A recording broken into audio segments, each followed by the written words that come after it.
He was 6 feet deep in his own grave when the first girl appeared. Caleb Morrison wiped the sweat from his forehead with dirt-stained hands. The shovel trembling in his grip, the Texas sun beat down mercilessly on his weathered face as he stood in the hole he'd been digging for 3 hours straight. At 42, he figured this was how it should end. Alone, forgotten, buried in the same godforsaken land that had taken everything from him. The wooden cross he'd carved bore simple words, "Here lies a man," who gave up no name, needed nobody left to remember it anyway. But as he raised the shovel for another scoop of red dirt, a shadow fell across the grave's edge. Then another and another. 5 small figures stood silhouetted against the blazing afternoon sky, their faces hidden, but their presence undeniable. Children, girls, by the look of their torn dresses and tangled hair. The oldest couldn't be more than 14, the youngest barely 6. Caleb's shovel froze mid-swing in 3 years of living like a hermit. On this abandoned ranch he'd seen exactly 0 visitors. The nearest town was 15 miles. Through desert that could kill a grown man, let alone children. "Mr. The tallest girl spoke, her voice steady despite the tremor in her small frame. "We need your help." Caleb squinted up at them, his mind struggling to process what he was seeing. These weren't town children out for a stroll. Their clothes were filthy, torn, like they'd been running for days. Dried blood stained the oldest girl's sleeve, the smallest. One clutched a rag doll with its head hanging by threads. "How the hell did you get here?" he growled, immediately regretting his language in front of children. "We walked," the leader said simply, "for 2 days, 2 days through desert that had no water. No shade, no mercy." Caleb felt something crack inside his chest, something that had been frozen solid since the day he'd buried his own family, but he pushed the feeling down. He didn't want to care, couldn't afford to care. He was supposed to be dead by sundown. "Well, you can't stay here," he said, gripping the shovel tighter. "This is private property, and I'm busy." The girl's eyes dropped to the grave, then back to his face. She didn't ask questions. "Smart kid, they'll kill us if we go back," she said quietly. The words hit Caleb like a punch to the gut. Kill them? These were children, not outlaws, but the fear in her voice was real, raw, the kind of terror that came from experiencing genuine evil. He studied their faces more carefully. Bruises on the youngest one's arms, cuts on another's hands that looked defensive. These girls weren't lost, they were running. "Who's trying to kill you?" he heard himself ask, though he immediately wished he hadn't. "The men from the orphanage." The leader whispered, "They think we saw something we shouldn't have." Caleb's blood went cold. An orphanage. He'd heard rumors about places like that. Institutions where unwanted children disappeared, where money changed hands for reasons no decent person wanted to imagine. The smallest girl started crying, a sound that cut through the desert silence like a knife. The oldest immediately knelt beside her, whispering comfort with the practiced ease of someone who'd been protecting others far longer than any child should have to. That's when Caleb noticed the dust cloud on the horizon, moving fast, coming straight toward his ranch. The leader girl saw it too. Her face went white as bone. "They found us," she breathed. Caleb looked at the approaching riders, then at the 5 terrified children standing beside his half-dug grave. Every instinct screamed at him to send them away, to climb back into that hole and finish what he'd started. But something in the oldest girl's eyes, a desperate courage that reminded him of someone he'd lost long ago, made him pause. The dust cloud was getting closer. Whatever evil these children were running from was about to arrive at his doorstep. And suddenly Caleb Morrison had to make a choice he never thought he'd face again. Dia, as planned, or fight for something worth living. For the sound of hoofbeats echoed across the desert, growing louder by the second. Time stopped as Caleb stared at those approaching riders, his mind racing faster than the hoofbeats thundering toward them. "Get inside the house," he barked at the girls scrambling out of the grave now, but the oldest girl grabbed his arm, her small fingers surprisingly strong. "You don't understand. They have papers, legal papers. If they find us here, they'll take us back and you'll be charged with kidnapping." Kidnapping, the word hit Caleb like a sledgehammer. He wasn't just looking at scared children anymore. He was staring at a legal nightmare that could destroy what little life he had left. "Then why did you come here?" he demanded. "Because you're the only person for miles who isn't connected to them," she said desperately. "The sheriff, the mayor, the judge, they all take money from Mr. Thorne." Caleb knew that name. Everyone in 3 counties knew Silas Thornton, the man who owned half the Torito's businesses and had his fingers in every dirty deal from cattle rustling to claim, jumping the hoofbeats were close enough now that Caleb could count them 4 riders moving fast but not frantically like men confident in their authority. "What's your name?" he asked the girl quickly. Emma Thorn, not Thornton, but close enough to make Caleb's stomach twist. "Family connection or just bad luck?" The little ones, he gestured to the other girls huddled behind Emma, "My sisters Mary Beth, Lucy, and Alice." Emma's voice cracked slightly. "We're all that's left, all that's left." The words carried weight that made Caleb's chest tighten. Whatever had happened to these girls, it had taken everything else away from them. The riders were now close enough that Caleb could see their faces, hard men with harder eyes, wearing the kind of clothes that said they had money and authority. The leader wore a deputy's badge that caught the sunlight like a threat. "All right," Caleb said, his decision crystallizing with startling clarity. "Here's what we're going to do." He grabbed the shovel and started rapidly filling in the grave, his movements urgent but controlled. "Emma, take your sisters to the root cellar behind the house. There's a hidden entrance under the old wagon. Stay quiet no matter what you hear." "What about you?"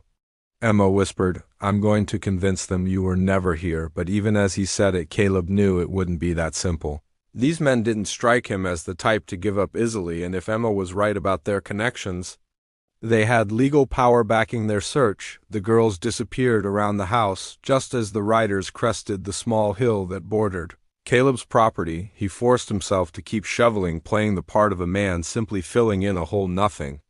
Suspicious here, the deputy pulled up about 20 feet away, close enough to talk but far enough to draw his gun if needed. His 3 companions spread out in a loose semicircle, their horses snorting and pawing at the ground. "Afternoon," the deputy called out, his voice carrying fake politeness that fooled nobody. "I'm Deputy Marcus Webb. We're looking for some runaway children." Caleb didn't stop shoveling. "Haven't seen any children. Don't get many visitors out here." 5 girls, Webb continued, his eyes scanning the property, ages 6 to 14. "They escaped from the Thornton Children's Home 2 days ago. Like I said, haven't seen anyone." Caleb finally stopped digging and leaned on the shovel. "Meeting." Webb stared. "This is private property, by the way." Webb's smile was all teeth and no warmth. "We have a warrant to search any property within a 50-mi radius. These children are considered dangerous." Dangerous? 5 terrified little girls. Dangerous? The lie was so outrageous that Caleb almost laughed, but the deputy's hand resting on his gun but suggested this wasn't a joke. "Dangerous how?" Caleb asked. "They witnessed something they shouldn't have," one of the other riders said, then immediately shut up. When Webb shot him a warning look. "Witnessed something?" Emma's words echoed in Caleb's memory. "They think we saw something we shouldn't have." The pieces of a very ugly picture were starting to come together, and Caleb didn't like what he was seeing. These weren't lawmen looking for runaway orphans. These were cleanup men sent to silence witnesses. "Well," Caleb said carefully, "feel free to look around, but do it quick. I've got work to finish before dark." Webb nodded to his men, who dismounted and began searching the property. They moved with the thoroughness of experienced hunters, checking every hiding spot a child might use. Caleb continued filling the grave, each shovel full of dirt, feeling heavier than the last. Not because of the physical weight, but because of what it represented. He was burying his old life, the life of a man who'd given up, and with each scoop he was committing himself to something he'd sworn never to do again.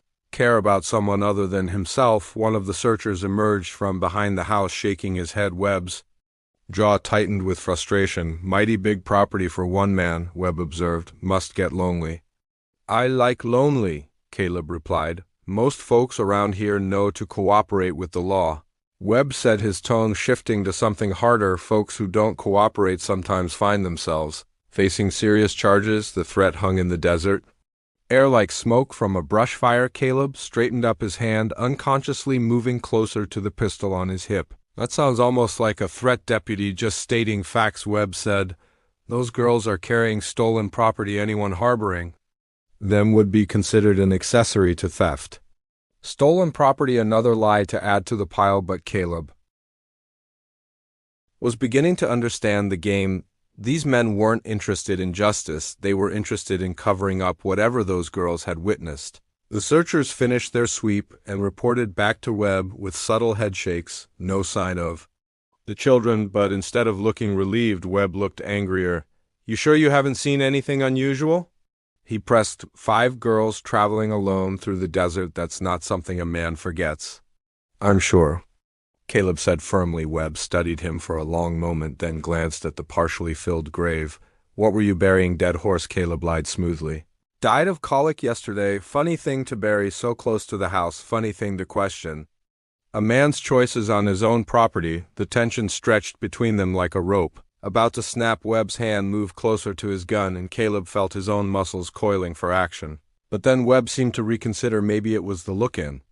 Caleb's eyes, the look of a man who had nothing left to lose. Maybe it was the calculation that a shootout over missing orphans might raise questions they didn't want raised. We'll be back, Webb said, finally gathering his reins. Those girls can't hide forever. And when we find them, we'll remember who helped and who didn't. The 4 men rode away their horses, kicking up dust that hung in the air like a promise of trouble to come. Caleb watched until they disappeared over the horizon. Then immediately headed for the root cellar. He found the girls huddled together in the darkness, Emma's arms wrapped protectively around her younger sisters. Are they gone? Emma whispered. For now, Caleb said, but they'll be back, and next time they might bring more men. Emma's face fell. We should go. We shouldn't have come here now. You're in danger too. Caleb looked at the 5 frightened faces staring up at him in the dim light. He thought about Webb's threats, about the legal trouble he was courting, about the simple life he'd been planning to end just an hour ago.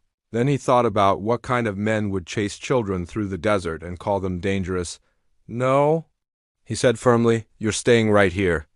But even as he said it, Caleb knew that decision would change everything, because men like Webb didn't give up. They escalated, and somewhere in the distance thunder rumbled across the desert sky. Though there wasn't a cloud in sight as night fell over the ranch, Caleb found himself doing something he hadn't done in 3 years. Cooking for more than one person. The girls sat around his small kitchen table, their faces clean for the first time in days, but their eyes still carrying shadows too dark for children to bear. Emma kept glancing toward the windows, her body coiled with tension that reminded Caleb of a wild animal ready to bolt. Tell me what you saw, he said quietly, setting plates of beans and cornbread in front of them. Emma shook her head immediately. The less you know, the safer you are. I am already in this, Caleb replied. Those men will be back, and when they come, I need to know what I'm up against. The youngest girl, Alice, looked up from her plate with eyes that belonged on someone much older. We saw Mr. Thornton hurt a lady. Alice, no, Emma whispered urgently, but Alice continued, her small voice steady with the terrible certainty of truth. She was screaming, and then she wasn't anymore. The words hit the kitchen like a physical blow. Caleb felt his blood turn to ice as the implications sank in. These children hadn't just witnessed abuse, they'd witnessed murder. Where did this happen? He asked carefully. In the basement of the children's home, Emma said, her voice barely audible. We were supposed to be asleep, but Alice had nightmares. We were going to get her some water when we heard she trailed off, unable to finish. The lady was asking about missing children. Beth, about 10 years old, added quietly. She had papers. She was saying she was going to tell everyone what Mr. Thornton was doing. A journalist, Caleb realized, or maybe a government inspector. Someone asking too many questions about where the orphans were really going. That's why they want us back, Emma said. We're the only ones who saw. If we're gone, there's no witnesses. Caleb finished grimly. The room fell silent, except for the desert wind rattling the windows. Caleb's mind raced through the implications. These weren't just runaway orphans, they were walking death sentences. Thornton would never stop hunting them. And with his money and connections, he had resources that a lone rancher couldn't match.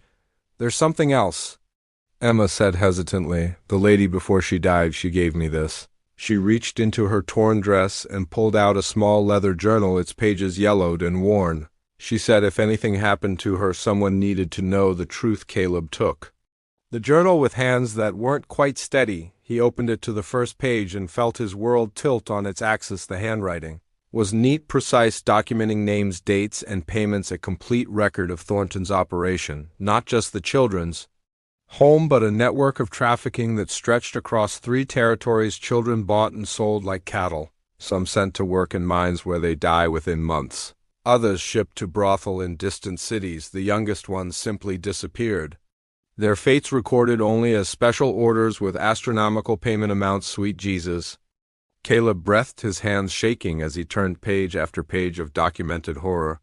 She was going to send it to the territorial governor, Emma said, but they killed her before she could. Caleb closed the journal, his mind reeling. This wasn't just evidence of murder, it was proof of systematic evil that reached into the highest levels of territorial government. With this journal, they could destroy Thornton and everyone connected to him, but that also made it the most dangerous object.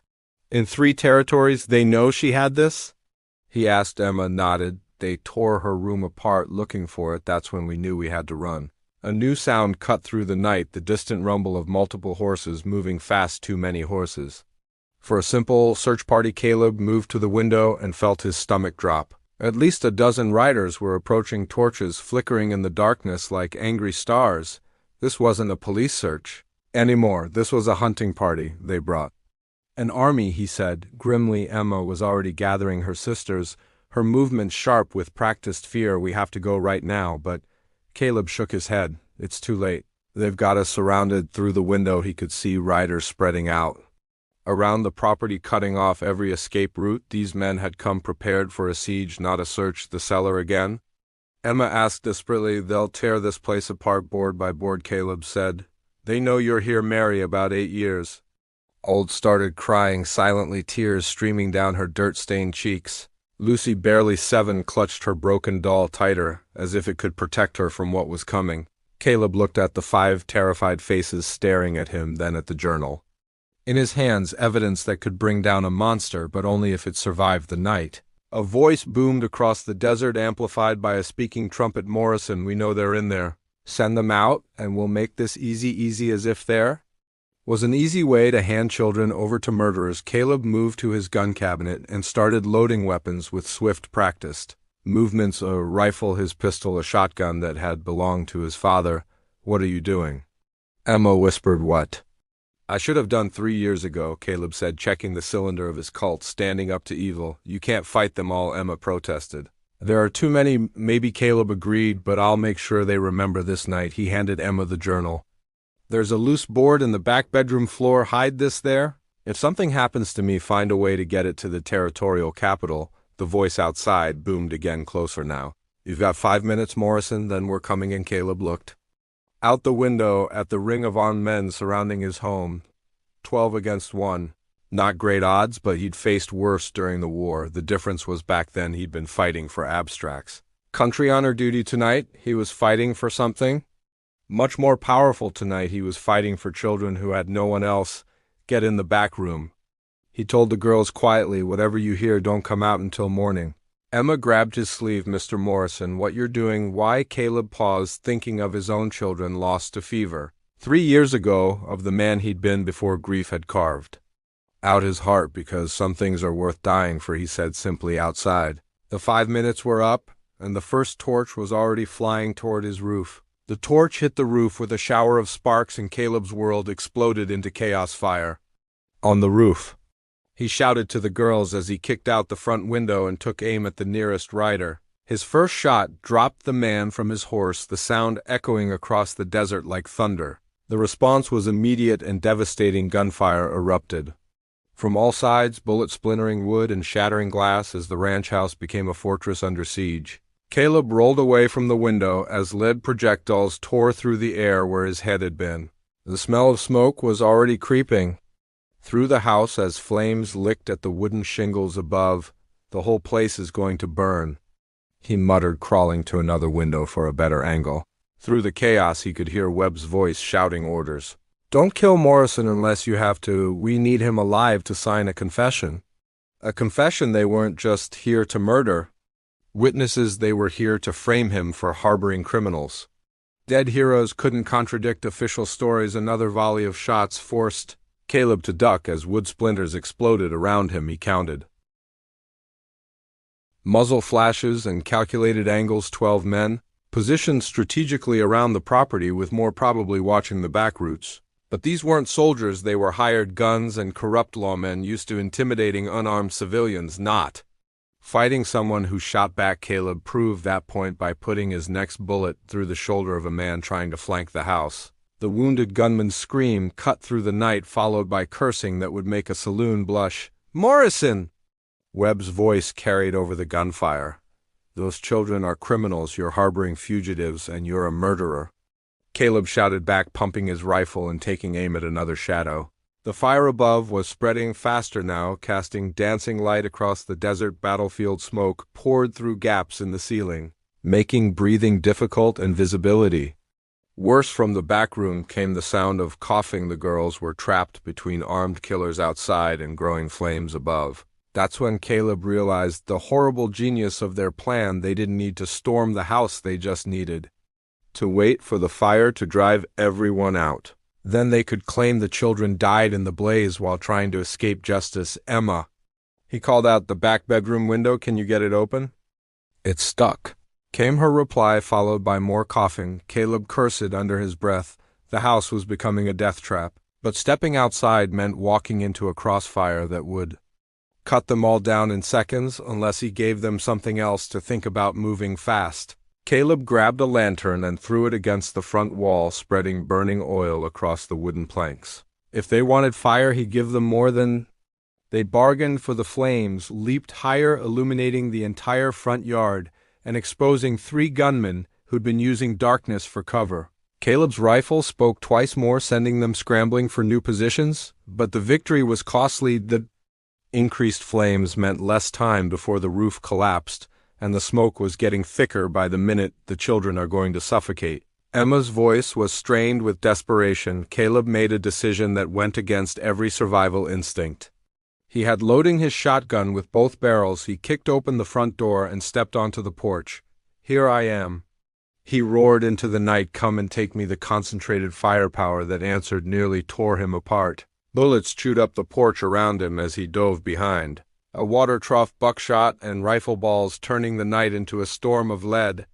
But his desperate gamble worked. Every gun was now focused on him, giving the girls a chance to escape through the back. He hoped a bullet clipped his shoulder, spinning him around and sending fire through his left arm. Another shattered the water trough, soaking him with precious liquid that steamed in the heat from the burning house. "Got him!" someone shouted triumphantly, but Caleb wasn't finished. Rolling sideways, he came up with the shotgun and caught 2 men rushing the porch in the open. Both barrels discharged in a thunderous roar that sent them tumbling backward into the dirt. The return fire was immediate and furious, forcing him to scramble behind a pile of lumber. As bullets whistled past his ears, that's when he heard it, the sound that made his blood turn to ice. Alice was screaming, not the scream of fear or pain, but the shriek of a child in absolute terror. It was coming from behind the house where the girls were supposed to be escaping. They'd been caught. "We got them." Webb's voice carried clearly over the gunfire. "All 5 come out, Morrison, or we start cutting throats." Caleb felt something break inside his chest. He'd failed. After everything, the fight, the fire, the desperate last stand, he'd failed to save them. "You want me?"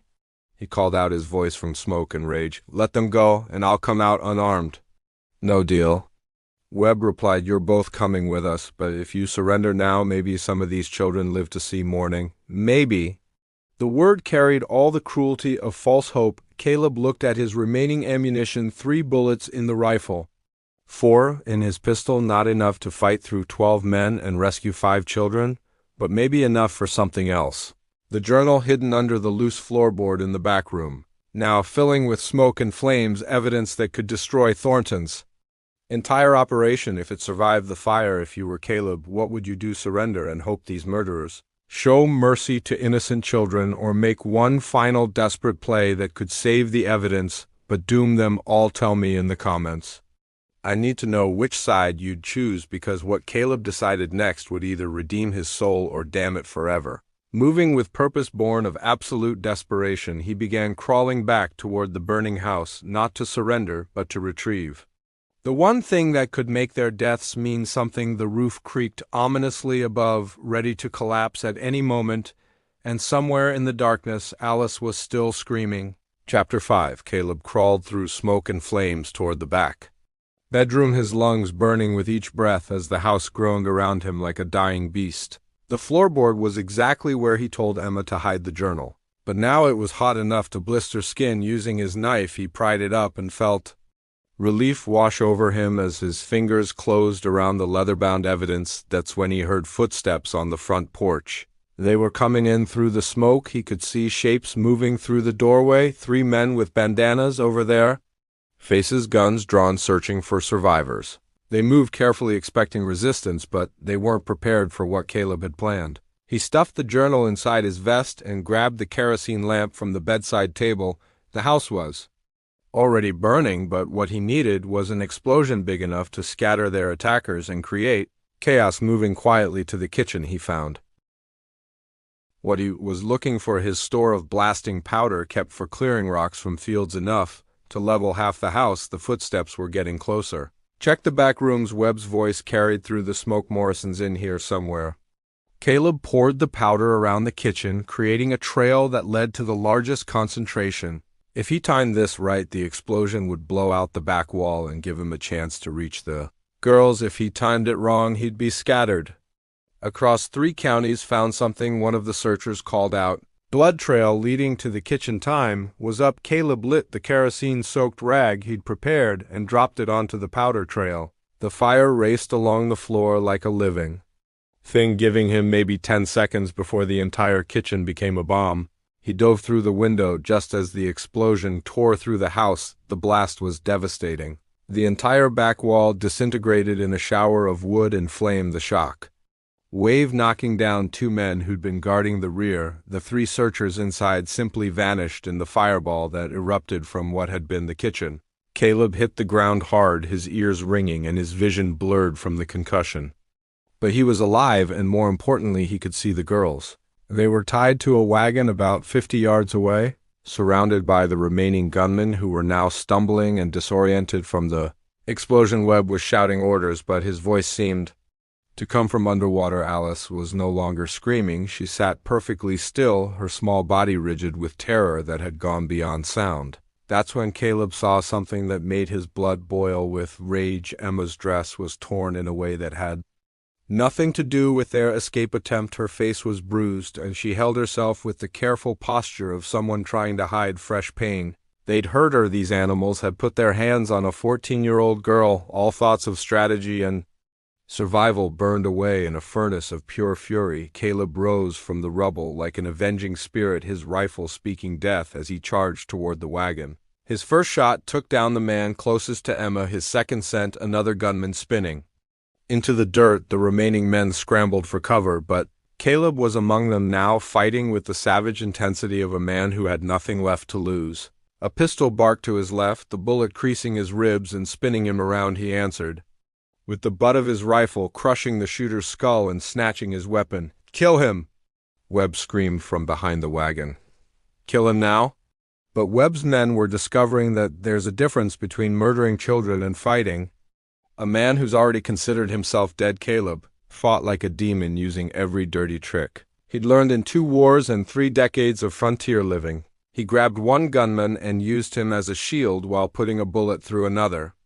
When his makeshift protection died, he threw the body at Webb and rolled behind the water barrel, reloading with hands that moved automatically despite the chaos. The tide was turning. What had started as 12 against 1 was now 4 against 1, and the 4 remaining men were starting to break, but breaking men were the most dangerous kind. "Enough!" Webb roared, pressing his gun against Emma's temple. "Drop your weapons, or I blow her brains out." Caleb froze, his rifle halfway to his shoulder. Through the smoke and firelight, he could see Emma's eyes, brave and defiant, even with a gun to her head. "You're done, Morrison." Webb panted, blood streaming from a cut on his forehead. "Drop the guns, and maybe I'll make it quick." Caleb looked at the remaining 3 gunmen, all with their weapons trained on him. At the 5 girls tied to the wagon, their faces stare with tears and soot. At Emma, who was trying to mouth something to him despite the gun against her skull. The word she was forming was clear: run. But Caleb Morrison had run from enough things in his life. His family's death, his responsibility, his chance to be the man he should have been. "You know what, Webb?" he said slowly, lowering his rifle. "You're right. I'm done." Webb smiled, triumphantly, relaxing slightly. That's when Caleb pulled the hidden Derringer from his boot and put both barrels through Webb's chest. The deputy's gun discharged as he fell, the bullet going wide, and chaos erupted again as the remaining gunmen opened fire. But something had changed in that moment of defiance. The girls weren't screaming anymore, they were fighting. Emma had worked one hand free and was untying her sisters Mary and Beth were kicking at their captors even. Little Alice was biting the hand of the man trying to hold her and Caleb. Morrison was no longer the broken man who'd been digging his own grave that morning. He was something much more dangerous. He was a man with something to protect, but as he reached for Webb's fallen gun, he saw movement in the distance that made his heart sink. More riders, at least 20 of them, coming fast from the direction of town. Thornton himself was coming to finish this personally. 20 riders thundered across the desert like the 4 horsemen of the apocalypse, but Caleb Morrison was no longer the same. Man who'd faced 12, the journal pressed against his chest like a talisman as he helped. Emma cut her sisters free from the wagon. Blood streaked his face from a dozen small wounds, and his left arm hung uselessly from the shoulder wound, but his eyes burned with purpose that hadn't existed 12 hours ago. "Can you ride?" he asked Emma quickly. "Yes," she said, her voice steady despite everything she'd endured. "Take the wagon, head north toward the canyon. There's a cave about 3 miles up the ridge.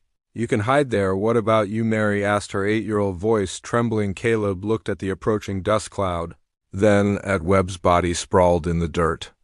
The remaining 3 gunmen had scattered when the shooting started, but they'd be back with reinforcements. "I'm going to buy you time," he said simply. Emma grabbed his arm. "You can't fight 20 men. "I don't have to fight them," Caleb replied, pulling the journal from his vest. "I just have to make sure this survives." He pressed the leather-bound evidence into Emma's hands. "Get this to the territorial capital. Find someone who can't be bought, a newspaper editor, a federal marshal, someone they'll kill." "You," Emma whispered. "Maybe," Caleb admitted, "but they were going to kill me anyway. At least this way it means something." The thunder of hoofbeats was getting closer as, in the firelight from the burning house, Caleb could make out the lead rider. A tall man in an expensive suit riding a horse that cost more than most people made in a year. Silas Thornton, the devil himself, come to clean up his own mess. "Go," Caleb urged the girls now, but Emma hesitated, her young face torn between survival and something that looked disturbingly like loyalty. "You saved us," she said quietly. "No," Caleb replied, checking his remaining ammunition. "You saved me." The girls climbed into the wagon, Emma taking the reins with the competence of someone who'd been forced to grow up too fast. As they pulled away toward the canyon, Caleb felt something ease in his chest. For the first time in 3 years, he'd done something that mattered. Thornton's riders were close enough now that Caleb could see individual faces. Hard men, professional killers, the kind of scum that money could always buy, but at their head rode Thornton himself, and that was a mistake. Rich men should never lead their own dirty work. Caleb positioned himself behind the overturned water trough, using the burning house as backlight to silhouette his targets. He had maybe 30 bullets left between his rifle and the weapons he'd scavenged. Against 20 men it should have been hopeless, but Caleb had advantages they didn't know about. He knew this. Land, every rock, every gully, every shadow that could hide a man or stop a bullet. He'd spent 3 years learning every inch of this property, mapping it in his griefled mind during long nights, when sleep wouldn't come and he was no longer afraid to die. Morrison Thornton's voice cut across the desert as the riders pulled up just outside rifle range. "I hear you've been harboring criminals. I hear you've been murdering children," Caleb shouted back. Thornton's laugh was cold as winter wind. "Those weren't children, Morrison. They were witnesses to a tragic accident, a woman who fell down some stairs in my institution." "Fell downstairs," Caleb repeated. "After you pushed her?" "Accidents happen," Thornton said with mock sadness. "Just like the accident that's about to happen to you." The rich man gestured to his hired guns, who began spreading out in a wide circle. Professional movements designed to surround and eliminate. These weren't the sloppy amateurs Webb had brought. These men knew their business, but so did Caleb. His first shot dropped. The man trying to flank left the sound echoing across the desert like judgment before the body hit the ground. Caleb had shifted position, rolling to a new spot behind a pile of lumber. The return fire was immediate and devastating, but they were shooting at where he'd been, not where he was. His second shot caught a rider trying to circle behind the burning house. The man's scream spooked his horse, which bolted back toward the main group, creating confusion in their ranks. $20. "Zero to whoever brings me his head." Thornton screamed, his composure cracking as Caleb proved harder to kill than expected. 20,000, enough to make even loyal men consider betrayal. Caleb used their greed against them, firing deliberately at the men who seemed most eager for the bounty, create paranoia in the ranks, make them wonder who they could trust. His strategy worked. When he wounded a third man, two others immediately turned their guns on each other, each suspecting the other of trying to claim the full reward, but the diversion only lasted seconds before Thornton restored order with threats and curses. "Burn him out." The rich man commanded. "Man, set fire to everything, flush him into the open." New torches blazed to life as Thornton's men began systematically igniting every structure on the property. The barn caught first, then the chicken coop, then the small shed where Caleb had stored winter feed. Soon he'd be surrounded by fire with nowhere to run. That's when he heard something that made his heart leap with hope and terror in equal measure: gunfire coming from the direction of the canyon. The girls were in trouble, but as Caleb started to move toward the sound, Thornton spotted him in the firelight. There, kill him. A dozen guns opened fire simultaneously, and Caleb Morrison found himself facing the final choice of his reclaimed life: save himself and hope the girls escaped on their own, or charge into certain death trying to reach them for a man who'd been digging his own grave 12 hours ago. It wasn't really a choice at all. Caleb Morrison did something that no sane man would do. He charged directly into the gunfire, screaming like a banshee as he ran toward the canyon where the girls were fighting for their lives. Bullets winded past his ears as he zigzagged across the desert, using every scrap of cover the barren landscape offered. A rock here, a dead cactus there, the twisted remains of an old fence post that had been shot to splinters years ago. Behind him, Thornton's voice rose above the chaos. "Don't let him reach the canyon. He's got something we need," something they needed.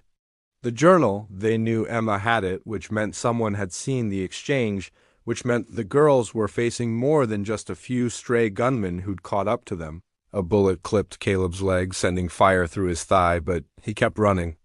Ping was just another enemy now, and he'd been fighting enemies all night. The gunfire from the canyon was getting louder, more desperate. He could hear Emma's voice shouting orders to her sisters, trying to coordinate their defense. That girl had more courage in her little finger than most grown men had in their entire bodies. As he crested the ridge that led down into the canyon, Caleb saw a sight that made his blood turn to molten lead. The wagon was overturned, one wheel spinning lazily. In the firelight from torches that had been thrown into the dry brush, Emma knelt behind it with a rifle. She'd scavenged from somewhere, taking careful shots at 6 men who trapped them in a box canyon with no way out. Mary and Beth huddled behind a boulder with Lucy and Alice, the older girls trying to shield the younger ones from the hell that was erupting around them, and advancing on their position using professional tactics that meant these weren't random hired guns. Came the 6 men who'd been waiting in the canyon all along. This had been planned. The attack on the ranch, the chase, even the girls' escape route, all of it had been anticipated and prepared for. Thornton had been playing chess while everyone else was playing checkers. But Caleb Morrison had one advantage that Thornton hadn't counted on. He had absolutely nothing left to lose. His first shot took down the man closest to the girls, spinning him around and dropping him face first into the rocky ground. His second caught another gunman in the shoulder, spoiling his aim just as he lined up a shot at Emma. "Behind you," Emma shouted, and Caleb dove sideways as bullets from Thornton's pursuit party began raining down from the ridge above. He was caught in a crossfire, now trapped between the men in the canyon and the larger force that had followed him from the ranch. Mathematics said he was dead. Logic said he should surrender. But logic hadn't saved his own children 3 years ago, and it wasn't going to save these children. Now, rolling behind a fallen tree, Caleb began the most desperate fighting of his life. Every shot had to count because there wasn't time to waste. Ammunition, every movement had to be perfect because there wasn't room for mistakes. He put down another canyon gunman with a shot that would have made his old army sergeant proud, but return fire immediately chewed up the log he was hiding behind, forcing him to scramble for new cover. That's when he saw something that made his heart stop. Little Alice had broken away from her sisters and was running toward him, her broken doll clutched in her arms, tears streaming down her face as bullets kicked up dust around her small feet. "Uncle Caleb," she cried, using a name that hit him like a physical blow. "Uncle Caleb, help us. Uncle." This child who'd known him for less than a day was calling him uncle, trusting him with the kind of faith that only children could give. Time slowed as Caleb saw a rifle barrel swinging toward Alice's running form. The man holding it had a clear shot, and at 6 years old she made an easy target. Caleb didn't think. He didn't calculate angles or consider consequences. He simply threw himself out of cover, taking the bullet meant for Alice in his chest as he crashed into her small body and rolled them both behind a boulder. The impact drove the air from his lungs and filled his mouth with the taste of copper blood soaked through his shirt as he pressed Alice against the rock, her terrified sobs muffled against his shoulder. "It's okay, little one," he whispered, though he could feel his strength bleeding out into the desert sand. "Uncle Caleb's got you." But even as he said it, he could see the situation deteriorating. Emma was down to her last few bullets. The other girls were surrounded, and more of Thornton's men were pouring down into the canyon like water through a broken dam. That's when Caleb heard something that changed everything. Bugle calls coming from the east, where the main road to the territorial capital cut through the desert. U.S. cavalry a full patrol by the sound of it.